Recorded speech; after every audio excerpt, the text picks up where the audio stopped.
All right, welcome back, everyone. I am glad that you are back. I'm glad that no one has really dropped the class. I hope that week one went well for you and week two went well for you. So let's dig into this week's lecture. And this week's lecture covers pages 7 to 17, I believe, in chapter one. Um, and it's really kind of dealing with the historical origins of rights. But before we dig in, I do want to remind you, I have updated the course outline, so make sure that you are looking at that. I actually have it right here. And for online, I just wanted to kind of go over this with you. So this week is week three, so you will only be reading chapter one still, pages 7 to 17. There is no reason to read chapter three. We are not going to do chapter three. And then next week, I redid the entire week plan. So you will need to make sure you read the Universal Declaration of Human Rights and then the article by Klug that I have put in folio. And then we're going to be watching the Nuremberg trials and kind of get into uh, start talking about some of the real world applications of what we're discussing. So the weeks are flying by. So I hope that you have a good pace by now as far as your study time and all of that. If you need anything, always reach out to me. Do not hesitate to reach out to me, please. That's what I'm here for. So with that, let's look at diving into our material. As always, I will have the PDF document of these slides up for you. You can print them out and follow along with me as you see fit. If you don't want to do that, that's fine. But I would encourage you to take notes. There are a lot of things that we're going to talk about in this presentation that is not in your book. So that encourages you to make sure you watch the lecture and kind of pay attention. So, all right, with that, we are going to get started.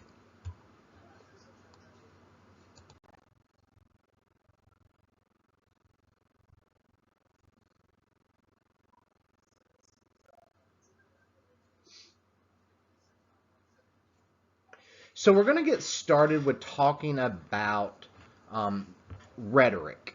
And rhetoric is, as you should know, and if you don't, then you're going to learn. Rhetoric is the language that we use and how we discuss human rights. And it's important to kind of start out this conversation by understanding that the contemporary usage of rights as we know it and the conversations that we have around human rights as we know it now is a fairly recent affair. The rhetoric that we started using emerged out of the West and out of our traditions here. Today, however, the language of human rights has become a globally recognized language, and it typically, when you invoke the name of human rights, you're typically talking about some type of injustice that has happened. And understanding the emergence and spread of the ideas of rights is important for the way in which we seek to justify and theorize human rights. So you've heard me kind of talk about the theoretical principles of human rights, and why it's important for us to understand that is because as we move on throughout the semester and actually start talking about human rights violations, you need to have a strong theoretical, philosophical basis to have those discussions in. And I know someone emailed me this week and was like, I'm really confused by the text. It'll say one thing and then in the next sentence it will counteract what it just said. I will remind everyone that this part of the class is a theory portion of the class, and you have to read the text in a philosophical sense.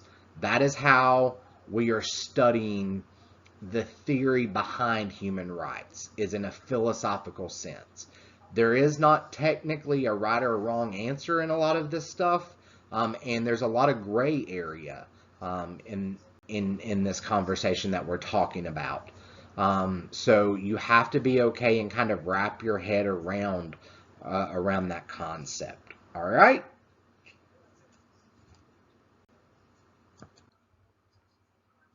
All right. So in order to kind of solidify our foundation of how did we how did the notion of human rights that we know today come to be, we have to understand that there's a religious basis for that foundation. And we're going to go back a long way, pre-Enlightenment era, to talk about some of those religious ideas that formulated to help us understand rights as we know it today. So we're going to start out with Hinduism. And please don't gloss over this. There's some important concepts that you need to understand because really these religious bases still kind of play a role in how we understand rights today. So with Hinduism, that really is about non-injury as applying to all living things. We see that in later developments of Hinduism, you see the idea of equality coming about. And realistically, equality before the law. So every person is equal before the law really has its foundational basis in Hinduism. And then we go to Buddhism. And Buddhism is all about free thinking.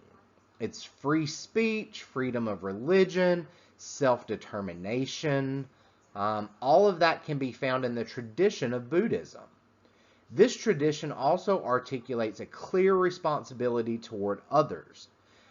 In both Hinduism and Buddhism, we see the concept of the individual playing a role in the greater good or the greater society.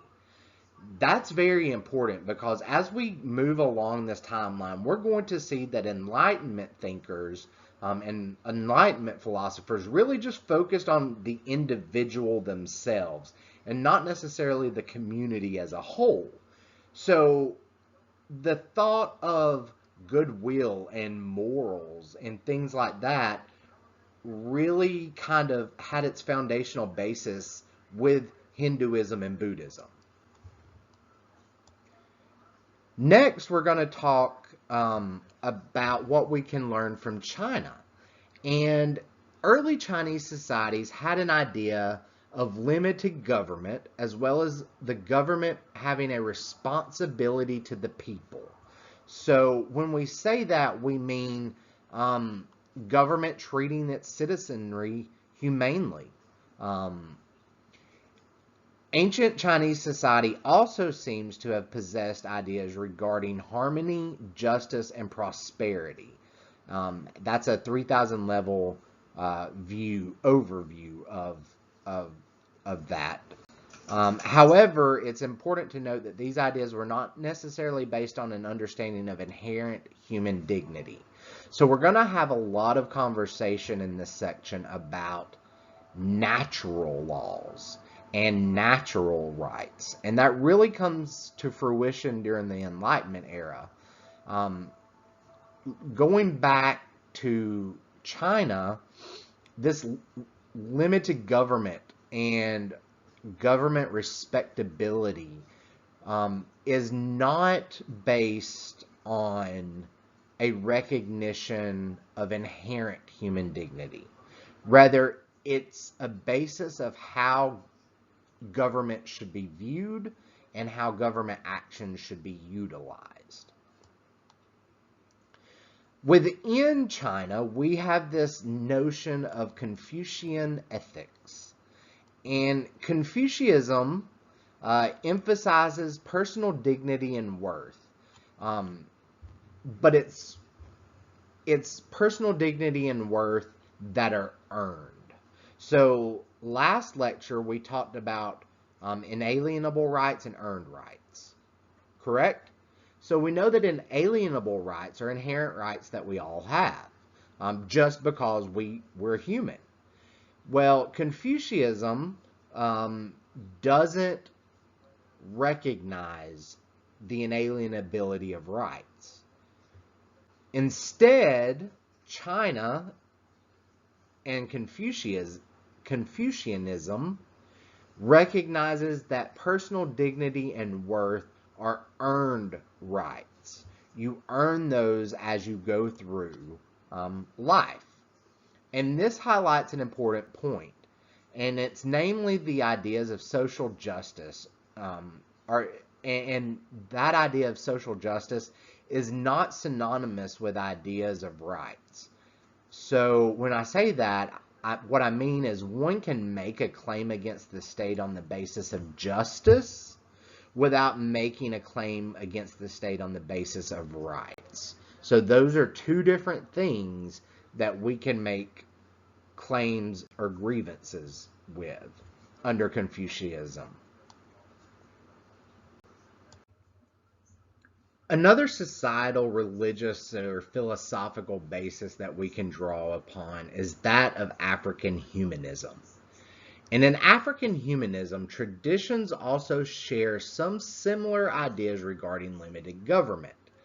In many traditional African cultures, the idea of limited government exists, but those ideas are not based on human rights, rather a divine mandate or legal rights.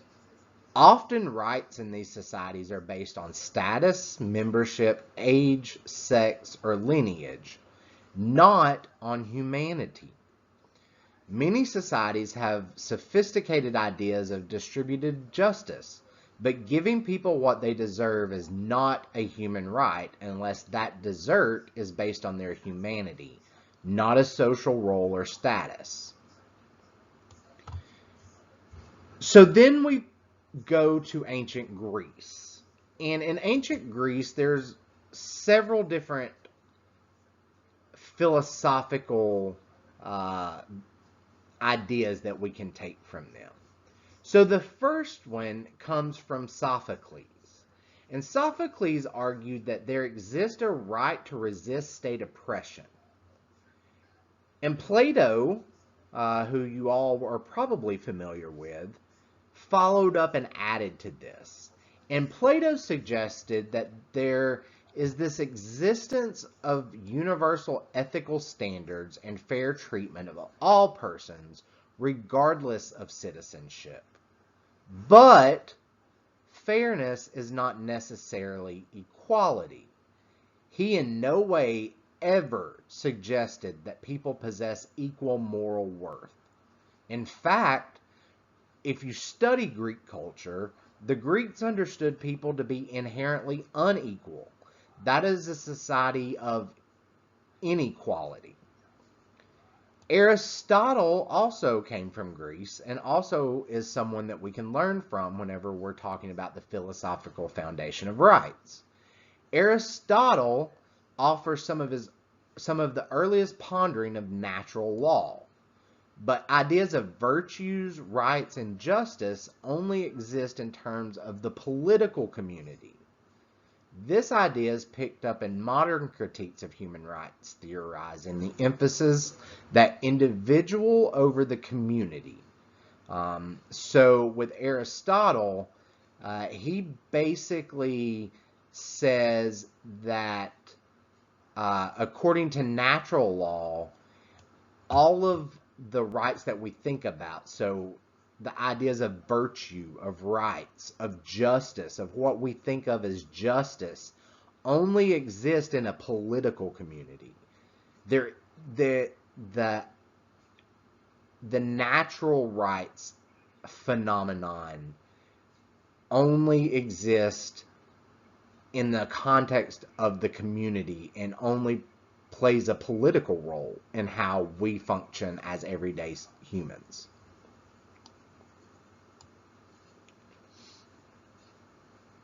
We're going to talk about this a little bit later,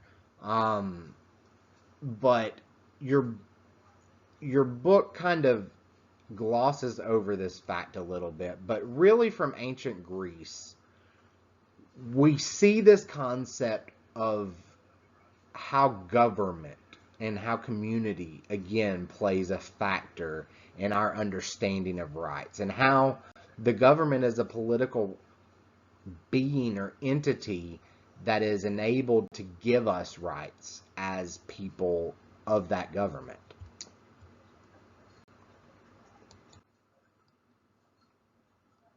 All right. So now we're going to talk about the Abrahamic religious traditions. And when we talked about natural rights and natural laws, we determined that natural rights are those that are divine and has a religious undertone to them. So, of course, we would be remiss if we didn't have a conversation around the Abrahamic religious traditions and how modern and medieval Christianity kind of helped shape our understanding of laws and of rights. Because I know in my face-to-face class we had a very deep conversation around morality and how is morality formed in terms of rights. And morality isn't necessarily a right itself, but it was thought of as a natural right in a sense because of the biblical undertones of the time. And so the first part that we need to talk about is Judaism and the Ten Commandments. With the Ten Commandments, although focused on spiritual behavior, they have several commandments in there that kind of shape our understanding of how we need to treat people. And so the Ten Commandments commands us that no one shall steal, which implies a right to property. It also commands us that no one should kill, which suggests a right to life, right? So we also see that self-determination coming from the Ten Commandments and from Judaism. So let's now kind of talk about that whole medieval Christendom. The natural law is the law that is said to have derived from God, right? So if you subscribe to the idea of Christianity, you will know that the Ten Commandments were supposedly given to Moses, I think it was Moses, to kind of help lead people between right and wrong, in essence. That's what we would call natural law, because natural law recognizes that we as individuals in a natural society need to have something that we abide by that kind of dictates how we treat others. So with natural law, that's more of your philosophical law. You see the idea and the notions of dignity, of equal moral value. Those ideas will help shape the conversations around human rights at a later time, after with some Enlightenment era thinking and philosophy mixed in with it. But really, we can trace, even going back to Buddhism and Hinduism, all back to this notion of natural law. So let's move on to Islam. In Islam, we find some of the most developed early concerns for the preservation of life, justice, and freedom. However, these are defined in terms of duties to the rulers. Even economic rights are understood in terms of duty to others based on commands from God, not a respect for humanity itself. Although these ideas are very much in line with the principles found in the Universal Declaration of Human Rights, they are not based on equal inalienable rights of human beings. Again, these are based on the natural rights or the natural laws that are thought to be given from a divine entity that tells us how we're supposed to think. Which basically means we act because we think that's how we're supposed to act, because the divine ruler that we supposedly believe in tells us that's how we're supposed to act. Not that we act the way that we do in a moral, dignified, justice sense because we recognize that human life has dignity. That was really deep, I know. But that's basically how Christendom and natural rights work. So with Islam, let's get back to Islam. They are in harmony with human rights, but still fall short of traditional philosophical underpinnings that argue that human rights are inherent and not dependent on another entity. So I also want to go back to medieval Christendom. So both Augustine and Aquinas asserted there was equality before God. Aquinas also built on the ideas of Aristotle to assert a natural law notion of innate properties of dignity and equal moral value. However, both of those proclamations still were committed to divisions based on hierarchy or contractual relationships as more of a central claim to justice rather than recognition of human dignity in and of itself. Again, with medieval Christendom, you see that we're doing what we think we're supposed to do because a divine entity gave us these natural laws to follow if you subscribe to that.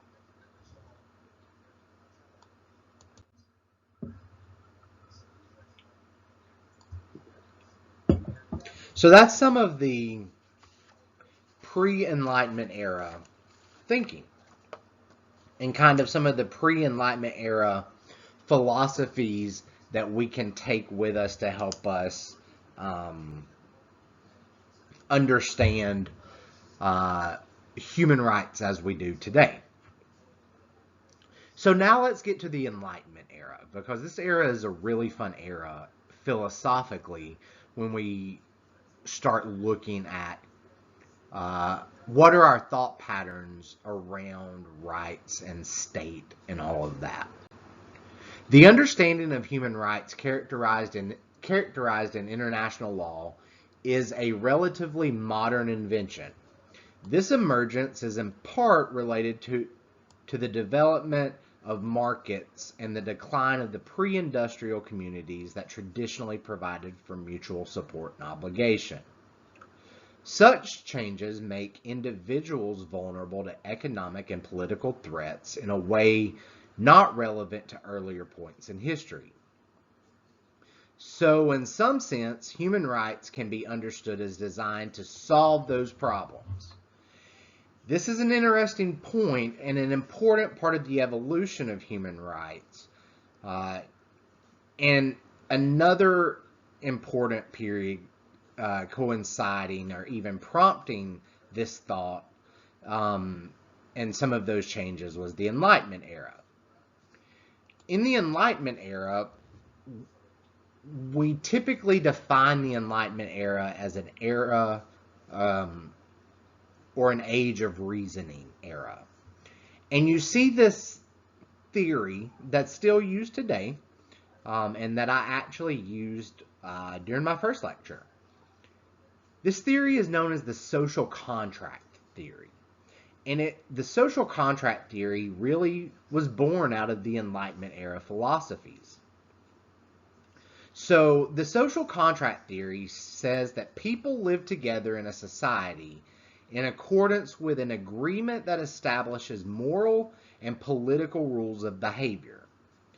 Some people believe that if we live according to a social contract, we can live morally by our own choice and not because of a divine being requires it.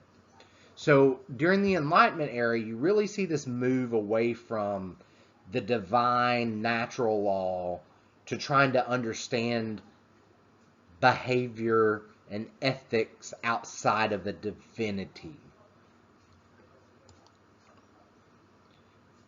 And the first person who really kind of sets the stage is actually a pre-Enlightenment person, just FYI. But it was Hobbes. And Hobbes really kind of sets the stage for what we know as security. And in doing this, Hobbes criticized the idea of natural law. His idea of contract duties and obligations still remain important today. This is really the social contract theory. We agree to a social contract because as reasonable individuals acting in our own self-interest, we understand we need to come together for the purposes of security. So we grant a sovereign the right to rule, creating a duty based on contract that we obey the sovereign's rules in exchange for the sovereign upholding our right to security. Again, this right is contractual, not natural. Hobbes only believed in positive law. Thus, rights only exist so far as they are granted by the sovereign. So basically with Hobbes, he sees this sense of security that we as individuals need. And so his theory, the social contract theory, basically says that we as individuals allow a sovereign to enter into a contract with us. And we agree as part of that contract to abide by the sovereign's rules, so long as the sovereign protects our security interest.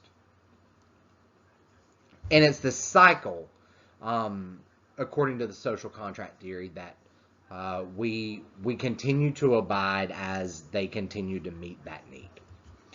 But it's important to note that this theory is based on a contract, not on natural law, which is your religious-based law, or the law that is purported to be done by a divine entity. We adhere to the law according to the social contract law because we see our own self-worth and our own self-interest we put ahead of everything else. And we, as part of that self-interest, we need security.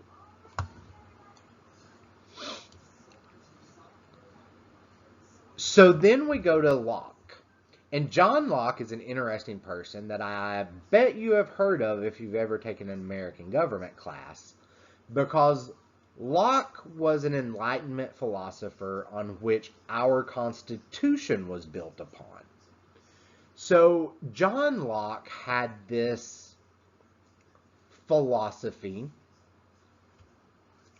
of equal dignity and moral worth. And basically, Locke argues from a natural law standpoint.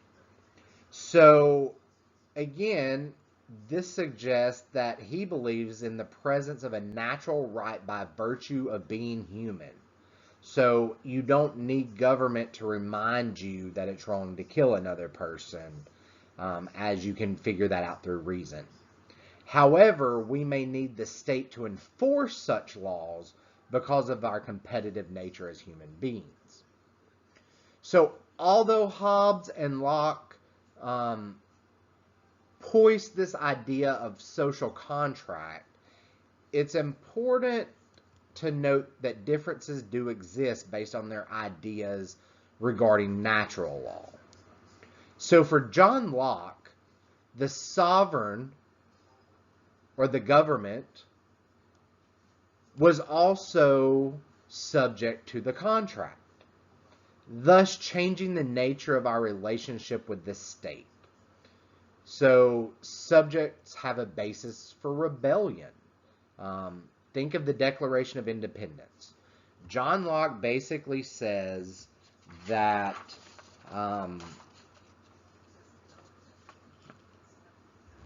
John Locke, sorry, I was looking at my notes. John Locke basically says that the sovereign has to adhere to this contract. And if the sovereign doesn't adhere to this contract, then the people have a right to go against the sovereign because the contract has been broken. Therefore, you have rebellion and a sense of being okay with rebelling against the governments who don't have your rights at interest. That's totally different than Hobbes. Hobbes theorized and hoisted that the sovereign was an entity on which we as individuals will contract with, and we don't really have that idea of rebelling against them. Okay, so now that I've confused you, again, really philosophical discussions, remember that one of the tenets of a human right is the inalienability of that right. This is an idea that comes from John Locke. John Locke basically says that we as humans, or we as men, have inalienable rights that the government should not trample on. And that inalienability is really what was the foundation of our Constitution. And we'll talk about the Declaration of Independence here in a little bit. But John Locke really kind of helped us form the notion of inalienability and the notion of equity. Life, liberty, and property, the right to life, liberty, and property, all came from an idea of John Locke.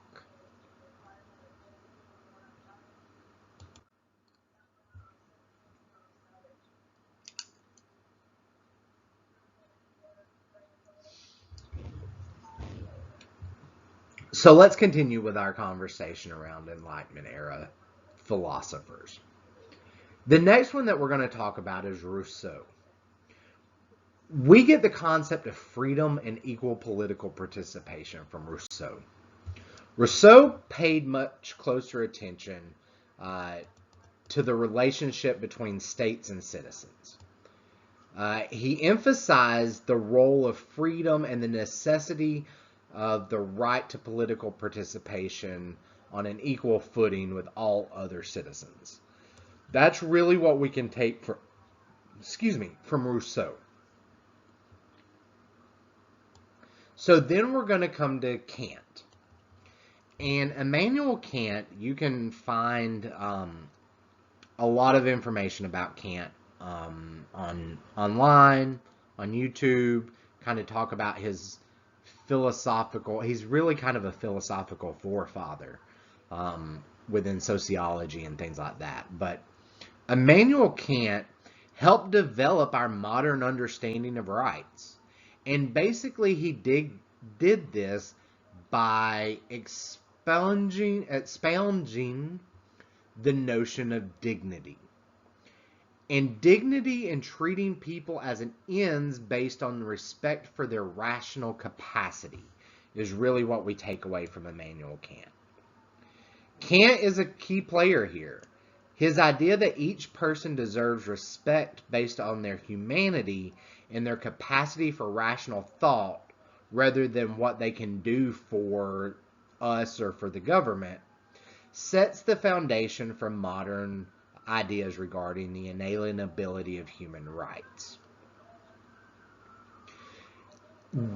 Through Kant, we gain contemporary understanding of human rights that have become the basis of current debates surrounding the nature and desirability of human rights.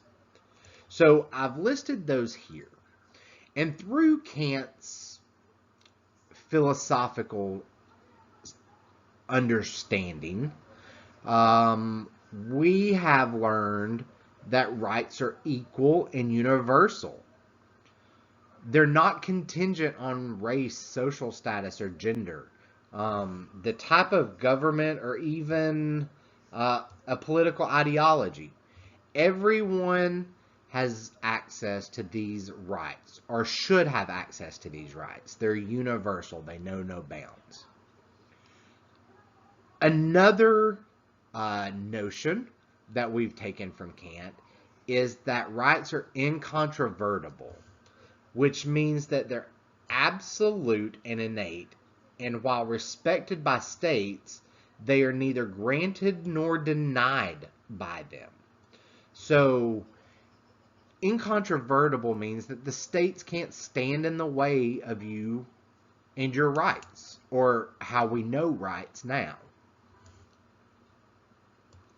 And then finally, we get the notion of subjectivity. Properties of individuals who possess them by virtue of their capacity for rationality, agency, and autonomy. So basically, subjectivity means that we, as individuals, have access to these rights because we have a capacity to be rational. We have a capacity for agency and autonomy. These rights are equal and universal and inalienable.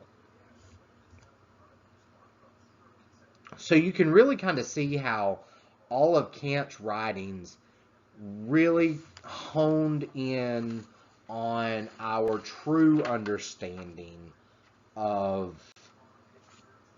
rights today. So from the Enlightenment era, these conceptions of society, individuality, freedom, liberty, government, and religion laid the groundwork for human rights, or as they were called at the time, the rights of man. The initial thinking during the Enlightenment era that Kant, Rousseau, Locke all expound were brought together as the rights of man. So when we talk about the rights of man, we're really talking about human rights and the thoughts and philosophical discussions of the time around human rights.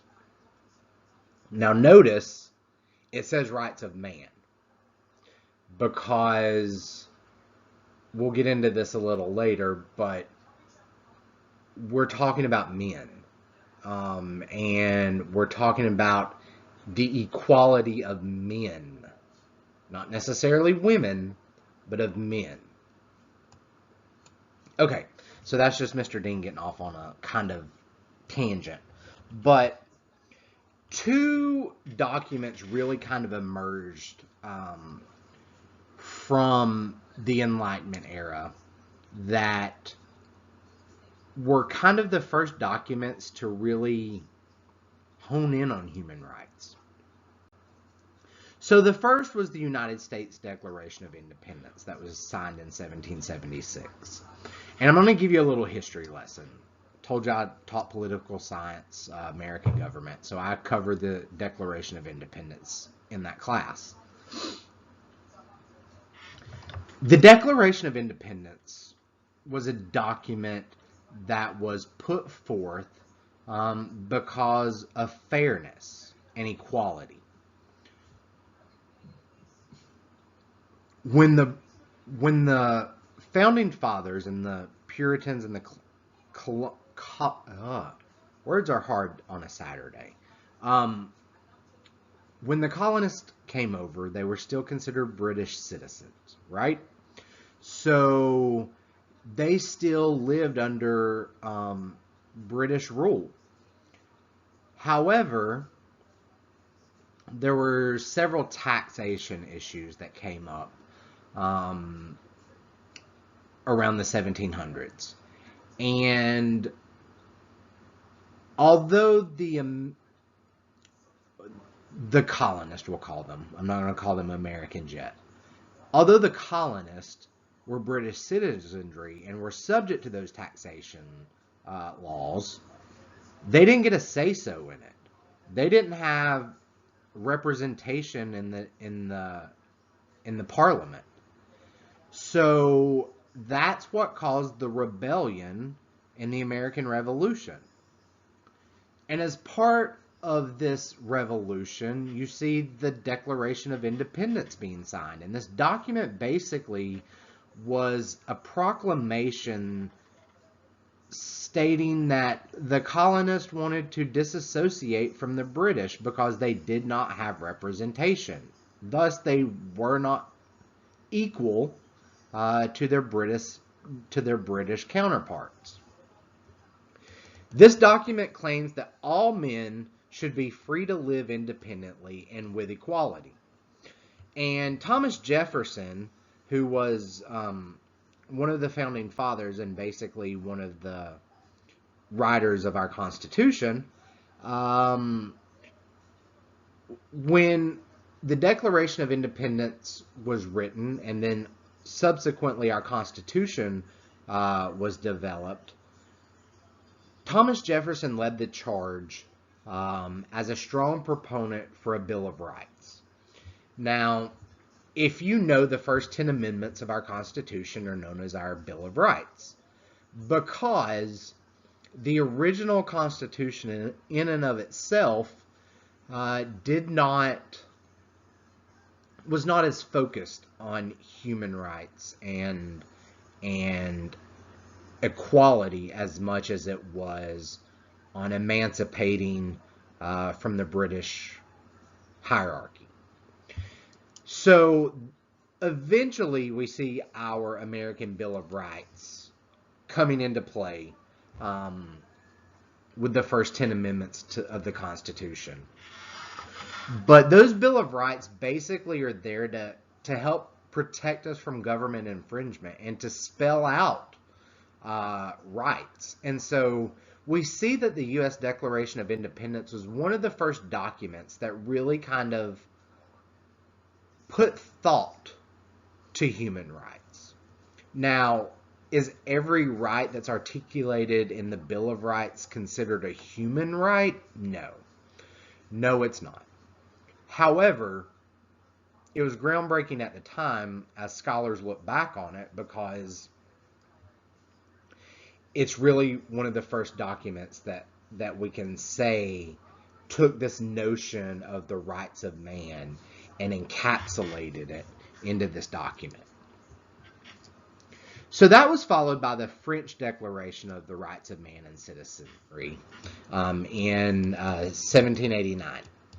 And basically, the French took a page out of the American playbook and decided that they wanted to also declare their freedom.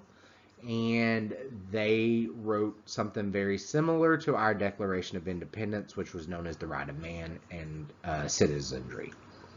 So both of these documents articulate a philosophical account of what it means to have legitimate government and not have government intrusions on those purported rights.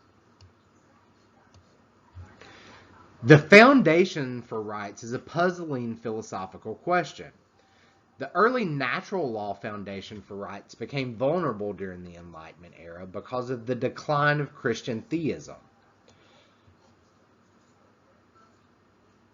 The debates over natural law predate Christianity, and that's something that we do have to talk about. Although natural law, and I said it earlier in this presentation, natural law has a has a foundation on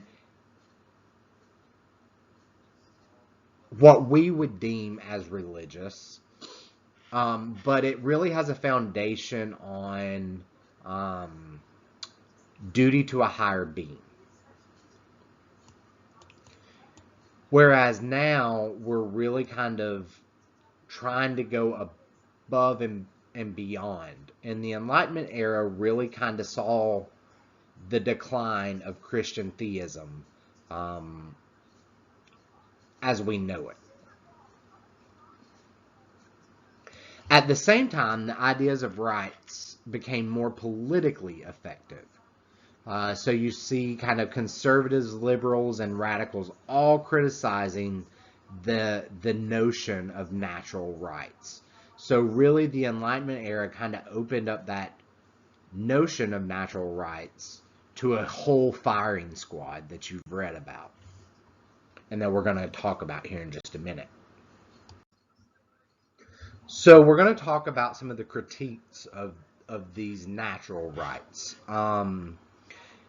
Your text goes over these, and you do need to pay attention to this section of your text.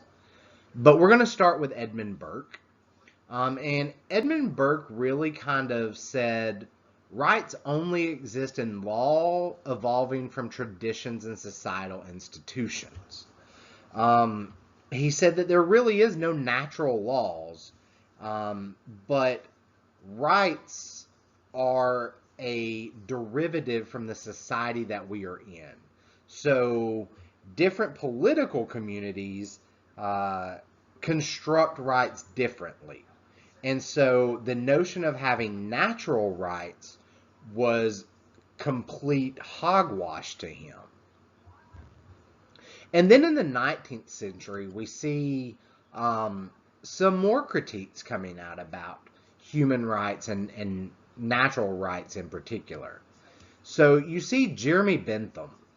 And Jeremy Bentham basically says rights are a means to an end. And you really utilize them to maximize utility.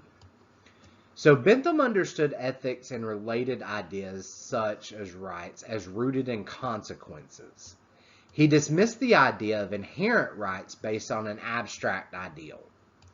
Rights are granted by the government and useful to the extent to which they maximize good consequences. That's his underpinning. So I'm going to say that again. According to Jeremy Bentham, rights are granted by the government and useful to the extent to which they maximize good consequences. This suggests that in those instances where a notion of right might thwart good consequences, the right would be abandoned. In addition, the rights of some can be sacrificed in the name of happiness for many. So as a utilitarian, Bentham is really rooted on the greater good. So the rights of some can be thrown by the wayside if it helps the greater good achieve happiness, is basically his standpoint. So then we go to Karl Marx. And Karl Marx you've probably heard of if you've taken any sociology class.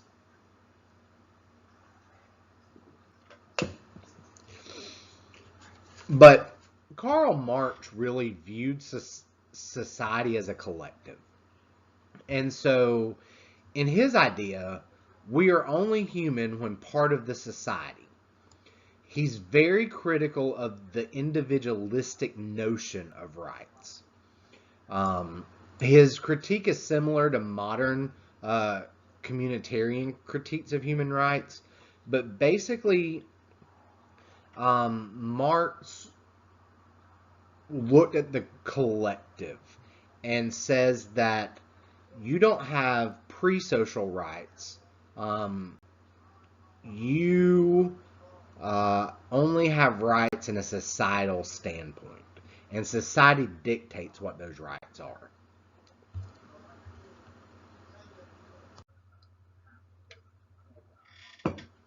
All right, so we have kind of flown through this, so I'm going to kind of give us a rundown. So we have reviewed the religious and philosophical basis for rights as we know them today. We've done that through looking at some of the religious foundations of humans.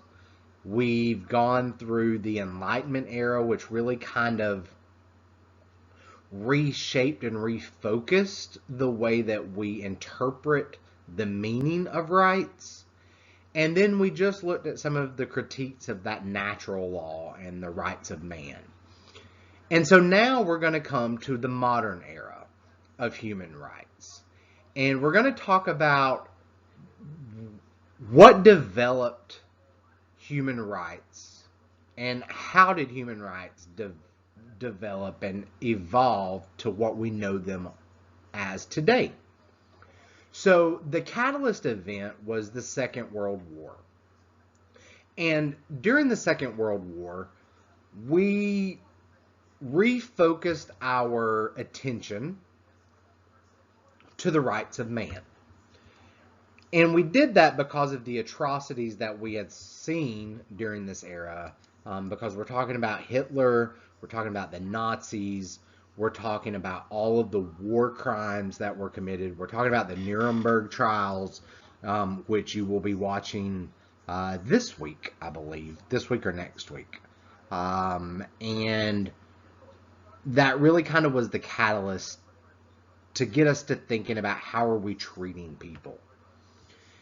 And so you really see all of this encapsulated in a conversation that helped develop what is known as the Universal Declaration of Human Rights, which was developed in 1948. And basically, it was led by First Lady Eleanor Roosevelt.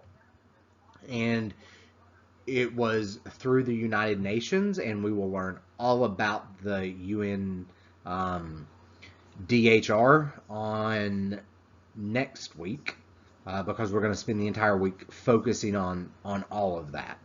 But basically, the UNDHR, or the UN Declaration of Human Rights, list 30 rights that are considered human rights. Now, those rights were developed by a collective international body, the United Nations. While these rights were given in the Declaration, and this Declaration was promulgated, there is no philosophical justification for the rights that were declared in this Declaration. The rights were kind of just declared.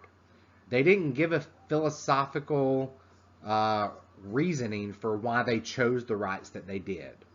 It's just like, put together 30 rights that we believe every human being on earth should have, and we're going to put it in this declaration. And so next week, when we talk about the UNDHR, we're going to talk about, do you think that it was all-encompassing, or do you think that there were some rights that were missing? But for our conversation as far as modern rights go, the UNDHR is really our main document. So in our first week, we talked about 3 documents that make up the International Bill of Rights, with the UNDHR being one of them. But the UNDHR is really our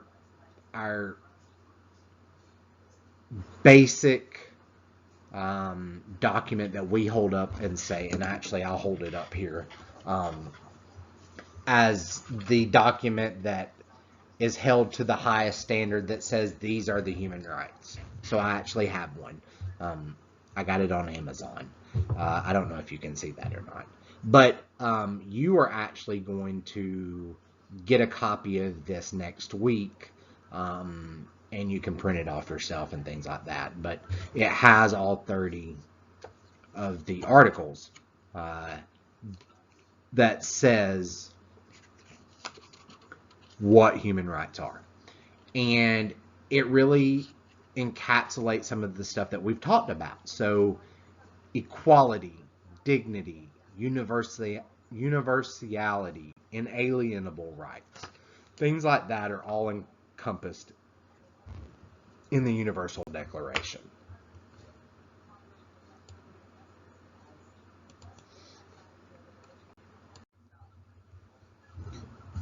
So our modern understanding of human rights has some moral justifications to it. And like I said, my face-to-face class and I had a conversation around morality and rights and how morality plays into rights, and kind of how morality is a lens in which we see rights through. But there are some moral justifications for international universal rights. So I've listed them out here. I'll let you read them. I'm not going to read them to you. But you can see that a lot of these rights, or a lot of these justifications, are built upon Enlightenment and pre-Enlightenment era thinking. So you have dignity, individuality, you have capability, and universality. All of those are really, truly moral justifications for the modern rights that we see.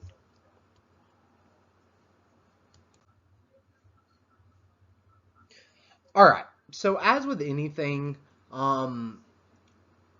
you saw during the Enlightenment era that there was some criticism around human rights with Burke, Bentham, and Marx. We now have current modern criticism around our modern interpretation and understanding of human rights. So there are two main criticisms of human rights today. The first is that of the cultural relativist. And cultural relativists basically say that the human rights that we know are illegitimately privileging one set of values over others. So they're looking at this and saying, and I know it's probably blurry to you, but they're looking at this and saying the Universal Declaration of Rights, of Human Rights, only lists 30 rights. What makes those rights any more important than anybody else? There is no philosophical basis for why these rights were chosen. So what the UN is basically doing is a form of colonization. And they're basically pushing their values onto everyone. So cultural relativists are saying, hello, UN, you put out the Universal Declaration of Human Rights, and that has one set of values, but those values might not be my values, and you're promulgating this UNDHR and saying that this is the idea of an ideal situation, of an ideal society, but those aren't my values. So therefore, you're putting your values ahead of mine. Well, rights defenders are coming back at the relativist and basically saying that their view is inconsistent and that there's very good reason for privileging certain rights, and that the Universal Declaration of Human Rights, the 30 rights that were held to the highest standard, really show the universality of human rights and shows those rights that are truly inalienable. So cultural relativist, what you need to know about that is that they're saying that the human rights, the modern human rights, are really pushing values, and most likely Western values, over to people and cultures that don't necessarily engage in those values. And then the second critique is that human rights are being criticized for being an exercise of imperialistic politics. So what do we mean by imperialistic politics? So imperialism is basically taking one form of political ideology and pushing it on everybody. So basically, this criticism is saying, well, we're using the notion of imperialistic politics to push values that may not be on our own. However, those who make this argument have been shown to be inconsistent and not necessarily genuinely concerned with protecting victims of authoritarian rule. They're just concerned that the Western culture is migrating. So those are two main criticisms for modern human rights that there is. So we've gone over a lot of material.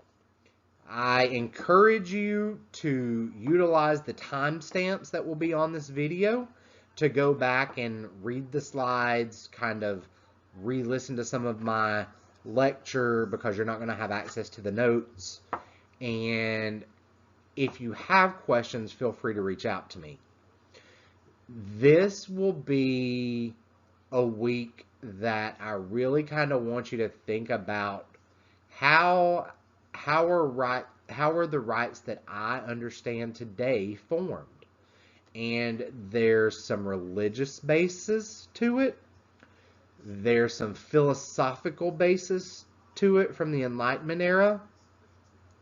And then there really is some prevailing Western realization to the newest modern human rights movements. But all in all, the language of human rights as we know it today is new. And it can be traced back, the language, the way that we use human rights. As far as, remember, coming up whenever there are perceived injustices, that's when we start to bring up human rights. That really is a new phenomenon that's dating back to the World War II days. So, all right, that is going to complete the lecture for this week. I hope everyone has a great week. Feel free to reach out to me if you need anything. Thank you for hanging in there with me. I look forward to reading your discussion post. Bye.